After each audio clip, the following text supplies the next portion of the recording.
ಎಂಥ ಚಳಿ ಮಾರಾಯ ಅಂತಿದ್ವಿ.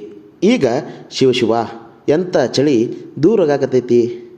ಯಾವ ಜಿಲ್ಲೆದಾಗ ಎಷ್ಟು ವರುಣನ ಸಿಂಚನ ಬಿಸಿಲು ಯಾವ್ಯಾವ ಜಿಲ್ಲೆದಾಗ ಹೆಚ್ಚಾಕೈತಿ ಅನ್ನೋ ಮಾಹಿತಿ ಈ ವಿಡಿಯೋದಾಗ ತಿಳಿಸ್ತೇವೆ. ಪೂರ್ತಿಯಾಗಿ ನೋಡ್ರಿ. ರಾಜ್ಯದಾಗ ಈಗ ಒಣಹವೆ ಇದ್ದರೂ ಚಳಿ ಸಂಪೂರ್ಣವಾಗಿ ಕಡಿಮೆ ಆಗತೈತಿ.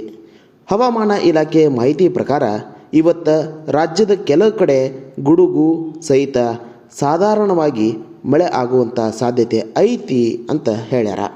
ಪ್ರಮುಖವಾಗಿ ರಾಜ್ಯದ ಅಲ್ಲೆಲ್ಲೇ ಮೋಡ ಕವಿದ ವಾತಾವರಣ ಇವತ್ತು ಕಂಡು ಬರ್ತೈತಿ.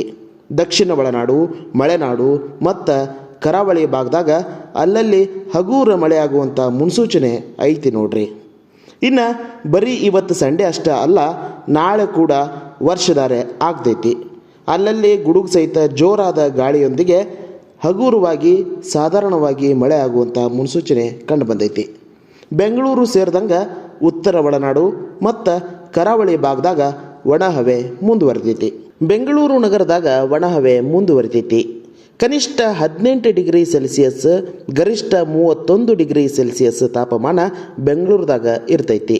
ಇನ್ನು ದಕ್ಷಿಣ ಕನ್ನಡ ಜಿಲ್ಲೆದಾಗ ಕನಿಷ್ಠ 22.9 ಡಿಗ್ರಿ ಸೆಲ್ಸಿಯಸ್ ಟೆಂಪ್ರೇಚರ್ ದಾಖಲಾಗತೈತಿ ಅಂತ ಹವಾಮಾನ ಇಲಾಖೆದವರು ತಿಳಿಸ್ಯಾರ.